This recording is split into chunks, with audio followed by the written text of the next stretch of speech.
Getting into a brand new genre of video games can be a daunting task.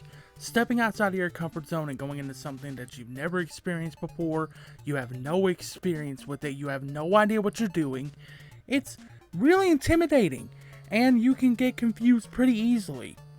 Well, today I hope to ease that confusion and make it more comfortable for those of you who have never played a Metroidvania game before to get into this genre of gaming. What's going on, my fellow Belmonts? It's the Mad Belmont here, and today I'm going to be going over 10 games that I feel are perfect for newcomers to the Metroidvania genre. This is in no particular order, of course. And also, those of you who are my fellow Metroidvania addicts, if you don't see a game here on my list and you feel like it would be a good one for people to get into, then be sure to mention it in the comments down below. Let's make this thing a community effort, okay? Well, with that being said, let's just jump straight into the list, shall we? Super Metroid. Now, y'all know I had to put a Metroid game on this list, because after all, Metroid is in the name of the genre. It is one half of the name of this genre, so I had to put it here.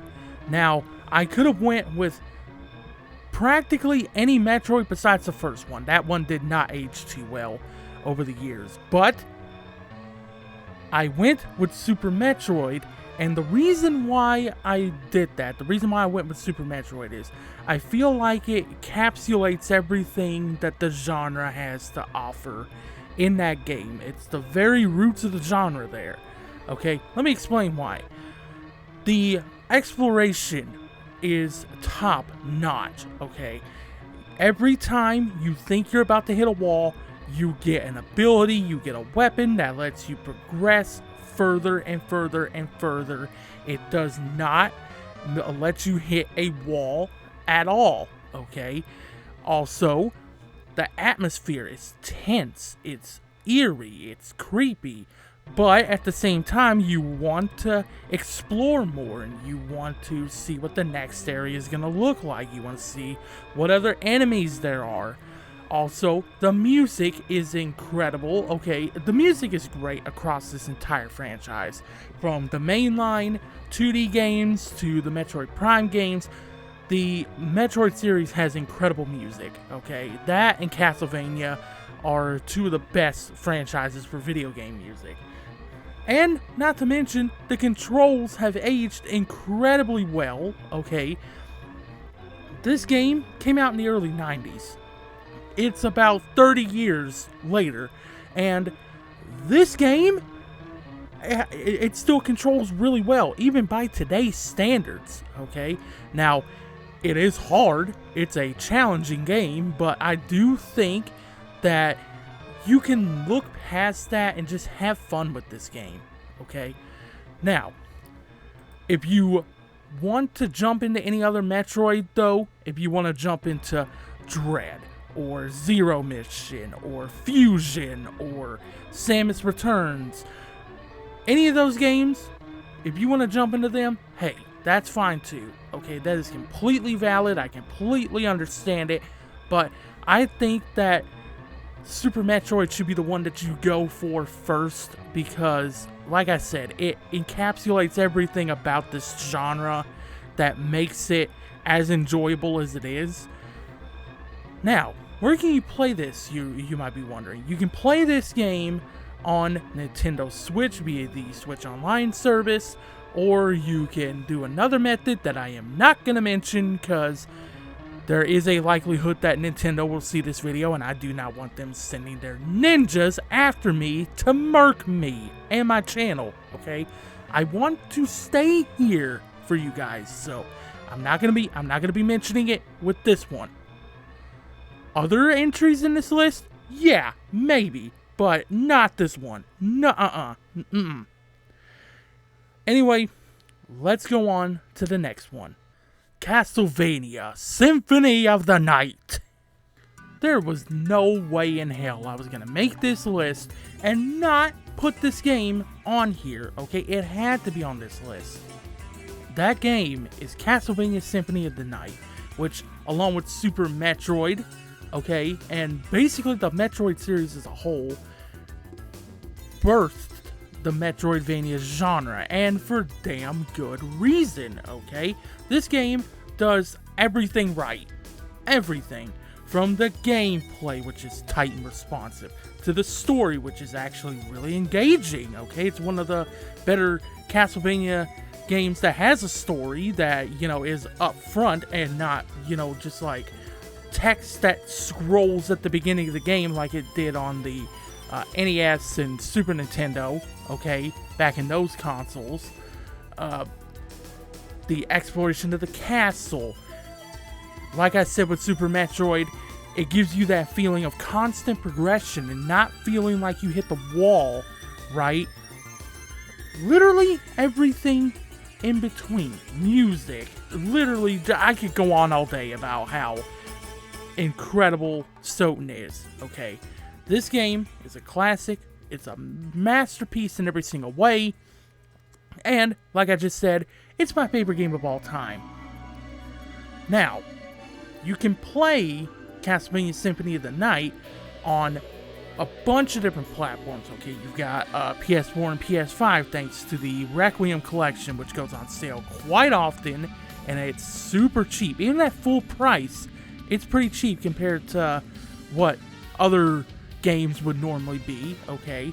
It's on Xbox systems thanks to backwards compatibility. The 360 version of Symphony of the Night is on there, and also, it's on PS3 systems. If you have a PS3, it's a PS1 Classic on there. And you can play it on PC via emulation. Yes, I do have this game in all of those different ways. Okay. You can also get it physically for PS1, but I do not have it that way. Okay. But I have it on most of those formats that I just listed. And yes, I assure you, I most certainly have a problem, okay? I most certainly have a problem. But, anyway, also, I just want to mention, sorry to my Nintendo Switch players out there, there is no way to play Symphony of the Night on the Switch as of right now. I hope that changes in the future. Konami, please make that happen, okay? We need Soten on the Switch. But, for right now, you're just basically going to have to beg and hope that Konami puts it on there eventually. So, with that being said, let's move on to the next entry. Hollow Knight. Alright, so the next game up is Hollow Knight, and this is a game that not only opened the door to the Metroidvania genre for a lot of people already, but it also opened eyes to indie games in general, and it showed just how great indie games not only are, but can be, okay? It is a beautiful blend of challenging gameplay that is fair. It's not unfair, right? If you die, it's your fault. It's because you made a mistake, and the game is basically making you pay for it. It has a unique but gorgeous art style, okay? Hand-drawn, looks incredible, very gothic, okay, type of art style. It has a really engaging story that grips you from the moment you start playing the game.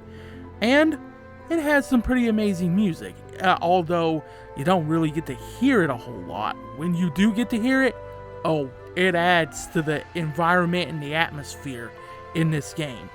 Now, I am currently playing this game off camera, and while I was playing it, I couldn't help but think, this deserves a spot on the list. This deserves to be here, okay? Now, you can currently play Hollow Knight on all modern platforms, PC, and Switch, fucking PlayStation, Xbox. You can play it everywhere, okay? Now, I do highly recommend this game, okay? Especially if you're looking for a bit of a challenge, right? If you're one of those gamers that, you know, you need a little bit of challenge in your games, okay? You need it to punish you a little bit. This one definitely fits the bill. But if you're not looking for that, you can look on this list for other entries, okay? So, with all that being said, let's move on to the next entry. The Shantae Series. Next up on the list is the Shantae games. Now, these are games that I've known about for years, but I only just got into them recently with the Pirate's Curse. Okay, a buddy gifted me Shantae and the Pirate's Curse, and I gotta say, after my time with that game, I can safely say that this entire series is perfect for newcomers to Metroidvania. Okay, let me explain to you why. They have a relaxed, casual feel to them, a relaxed look to them. The art style, the games are very vibrant in their color, in their art style. Okay, it is pixel art. Okay, but it is the colors are very vibrant. Okay, they're set in an island setting most of the time, so they have this really just warm, casual feel to them. Okay, the gameplay is not that hard at all. Okay, from what I experienced anyway. I haven't really gone too far in the Pirate's Curse, but from what I played a bit so far, yeah, it did not offer up too much of a really hard challenge at all. The music is pretty good. I was sitting there kind of humming the tunes as I was going through the Pirate's Curse, and the story's actually pretty interesting as well, okay? So, if any of that enticed you, you can play these games, this whole series, on PC, PS4, and PS5, Xbox consoles, as well as the Nintendo Switch. I definitely recommend this if you're on the lower end of the skill ceiling, okay? There's nothing really wrong with that. And this game will definitely, give you the introduction that you need, okay? And you'll get used to how these games kind of work in order to be able to play some of the more higher skill ceiling games on this list, like a Super Metroid, like a Castlevania Symphony of the Night, okay?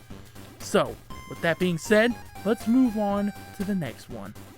Bloodstained Ritual of the Night. Next up on the list is Bloodstained Ritual of the Night. Now, I am well aware that I may or may not have cheated by putting this game on here, and I may or may not give a fuck that I did, okay? Because I had to put this game on here. I had to, okay? This game comes from the man, the myth, the legend himself, Koji Igarashi.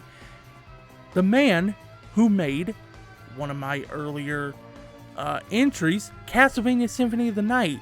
This game is a spiritual successor to that game, and it definitely shows, okay? From the art style, to the gameplay, to the music, okay? It has a Castlevania look and feel to it, okay? But that's because it's from a man that gave us so many Castlevania games, okay? Now, this game, even though it does give off that feel, it still oozes style, okay?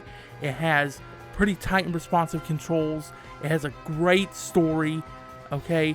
So, overall, this is a game that I would definitely recommend, even if you haven't played Symphony of the Night, okay? I've seen people play this game, love it, and then go back to Symphony of the Night. So, you can do it that way, too, okay? Now, this game, it does have some challenge to it, though. I gotta warn you with that. It is pretty challenging, because I have a pretty easy time with Symphony of the Night. Even when I first played it back when I was a kid, I had a pretty easy time with it. But this game, it kind of kicked my ass a little bit. So, I don't think it's unfair, though. I think it's like Hollow Knight in the fact that if you mess up, you're gonna die. Pretty simple, okay? But you do get a constant sense of progression because of the exploration and the way that, get this item to open this door that lets you go to this area. You level up quite often in this game, okay? So you're gonna feel like you're getting better and like you're getting stronger. Now, you can play Bloodstained Ritual of the Night, if I can speak, on all modern platforms, PC, PlayStation consoles, Xbox consoles, and Switch. I definitely recommend this game, especially if you are into gothic art styles, if you're into gothic horror, if you are into Castlevania. I definitely recommend this one. Okay, this one gets my stamp of approval. And also, if you're just looking to get into a game and you really don't know what to go with, I definitely recommend this one, okay? Because I feel like it is beginner friendly. Even though it does have a challenge to it, I feel like it's beginner friendly. So with that being said, let's move on to the next entry. The Mummy Demastered. Next up on the list is The Mummy Demastered. Now this game is based off of the horrible 2017 reboot of the same name that was supposed to kick off Universal's Dark Universe or whatever. Okay, you can see how well that did, huh? But anyway, so now with this game being based off of a pretty terrible movie, you would think that in turn this game would be pretty terrible itself, but quite the contrary. Okay, this game is made by WayForward, who also made the Shantae series, which I forgot to mention when I talked about that series. Okay, but it's made by WayForward, and you can tell that they have a lot of love and passion for the Metroidvania genre based off of what they've done with Shantae, and they managed to take a property, right, and base it off of a terrible movie and make a game that's better than the movie counterpart, which you hardly ever see. Okay, you literally hardly ever see that in media. You know, usually it's the movie is better than the game, but here the game is better than the fucking movie.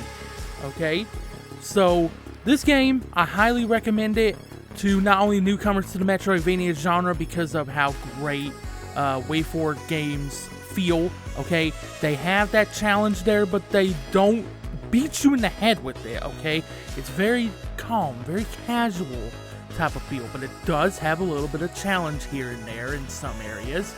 Now, I haven't put any time into this game myself, but I do plan to. I mainly put this on here for you movie buffs out there like myself. Okay, I am a movie buff. I collect movies and all that type of stuff. So I figured, you know what? I hear great things about this game, and it is a Metroidvania. So why not put a game that is based off of a movie on here for you movie buffs out there? I definitely recommend it. Okay, don't go into this game with the movie in mind. Okay, just get the movie out of your head. Get the movie out of your head. This game's way better than that. So, now, where can you play The Mummy Demastered, you may be asking? Well, you can play it on all modern platforms. You can play it on PC, you can play it on PlayStation consoles, Switch, Xbox consoles. It's everywhere, okay? So, with that being said, let's move on to the next entry. Time Spinner. Next up on the list is Time Spinner, a brilliant little indie Metroidvania developed by Lunar Ray Games and published by Chucklefish. That's right, Stardew Valley fans, that Chucklefish. Basically, this game takes all of your typical Metroidvania fare. Great exploration with items that tie into unlocking different areas and leveling up and having gear that affects your stats and all that good jazz. And it combines that all with a brilliant story, okay? Gripping, engaging, mixes it with a terrific OST that will have you humming its tunes until you drive everybody in your house crazy, as well as having a time travel theme to it. You see, in this game, you play as Lunaeus, a girl who is in the process of becoming what's called a timekeeper, okay? Which is a person that, can travel back in time and change the fate of the world given the situation, okay? Well, all of a sudden, during her initiation process, her village gets attacked and shit hits the fan. So it's your job to go back in time and change the fate of the world and get revenge on the evil empire that attacked you and your village.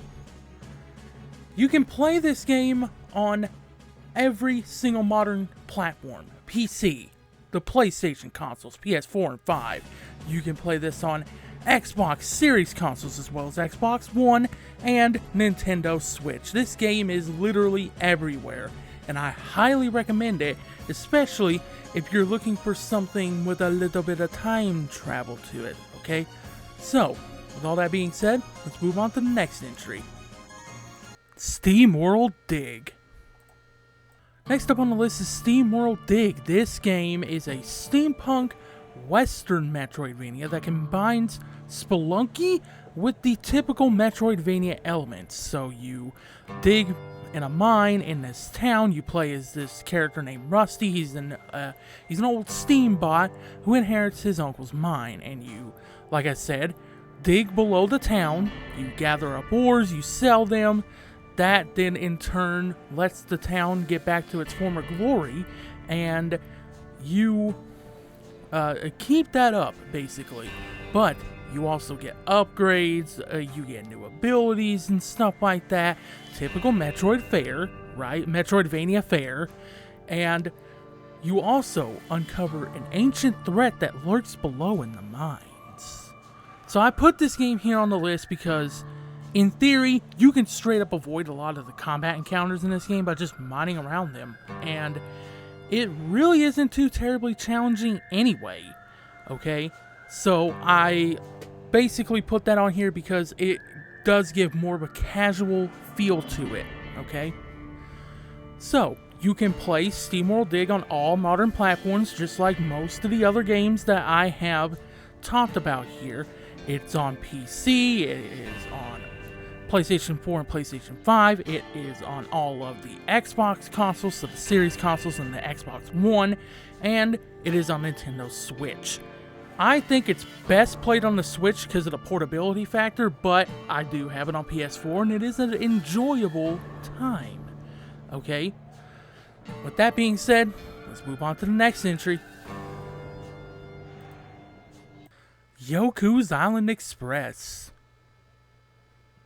Next up on the list here is Yoku's Island Express. Now, this is a game, much like Steamworld Dig, that has a uniqueness to it, okay?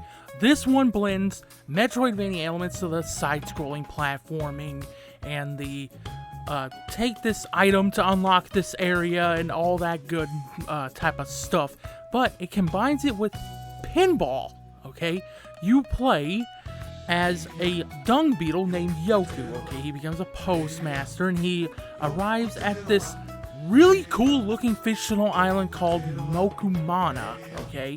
And you as the player are tasked with saving Mokumana from a looming calamity as the island's deity figure is attacked. I chose this game pretty much because it gives off a very casual vibe. I've said this before, but this one probably gives off the most casual vibe out of any of the games that I've talked about. It does have your typical 2D platforming, okay, and all your, Metroidvania necessities, but it also has these different sections where you literally play pinball. It has an adorable looking art style. You're seeing it in the background, and it has this really cool, chill, relaxing OST that just puts you straight at ease whenever you play it, okay? Now, I haven't played it personally myself, but I know I want to. I definitely want to, that's for sure, okay? And I probably will find an excuse to at some point. Actually, I do have it on Xbox. I have it through Xbox Live Gold. So, hey, I might give it a try sometime. But you can play Yoku's Island Express not just on Xbox, but you can play it on all modern platforms. Switch, PC, PlayStation, everywhere. It is everywhere, and I definitely recommend it, especially if you like games that have a, really cool, chill, tropical island vibe to them. With that being said, let's move on to our final entry. The Ori Series. Last but certainly not least on this list is the Ori Series. Yes, Ori and the Blind Forest, which I'm currently playing off camera, and Ori and the Will of the Wisps, Now, these games are incredible. Like I said, I've been playing Ori and the Blind Forest off camera. I am having an absolute blast with that game. Not to mention, I've even seen one of my friends on Twitch get into the entire genre with this game. So, I have seen it happen, okay? I've seen it happen. So, what is the Ori series? Well, in this series, you play as Ori, who is a young orphan who is destined for heroics. You platform and fight your way across beautifully hand-drawn forests in Ori and the Blind Forest, which, like I've said twice now, I played off camera, and Ori and the Will of the Wisps, which I do want to play at some point, because, wow, I am addicted to Ori and the Blind Forest. Now, this game has an incredible art style. Okay, you are seeing it in the background right now. If that does not sell you on this game alone, let me tell you about the incredible OST, the tight, responsive controls. The game is challenging, but like Hollow Knight and a few others I've mentioned on this list, it's not unfair, okay?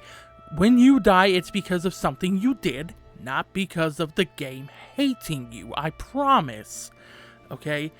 And if none of that sells you, this game has one of the most gripping and emotional stories I have ever played in a Metroidvania, okay? I am not a crier. I do not cry at games or really anything too often, okay, these days. This game, the intro to this game, made me cry like a little bitch. And I'm man enough to admit it, okay? I'm man enough to admit it. So, if you do want to play these games, which I highly recommend, okay, they are available on Xbox consoles, Xbox Series consoles, Xbox One, PC, and Nintendo Switch. I'm so sorry to my PlayStation players out there because, unfortunately, there is no way to play these games on PlayStation as far as I know, okay? Hopefully they change that in the future because these games are fucking amazing and I think that everybody and their mother should have a chance to play them. But, hey, it is what it is. And that is the list done and dusted. Those are 10 games that I feel are the best games in this genre for newcomers to get into. Now, like I said earlier in the video, if you disagree with me, that's a completely valid opinion, okay? And if you think that there's a game that newcomers to this genre should get into, then leave it down in the comments below. Like I said, let's make it a whole community thing, okay? I could sit here and talk to you till the cows come home, but that's not all the Metroidvanias that are good for beginners out there. So come on, let's make this a whole community thing. With that being said, I do hope that at least one of these games, whether it be the ones that I listed in this video or the ones that are in the comments section, can help you newcomers to this genre see the magic that hardcore fans of this genre like myself have seen for years, okay? That we eat up, okay? So, that's all for the video, folks. If you enjoyed it, please be sure to leave a like, subscribe if you haven't already, and turn on that notification bell so that you never miss an upload from me. And remember, have fun on the hunt, my fellow Belmonts. Peace out.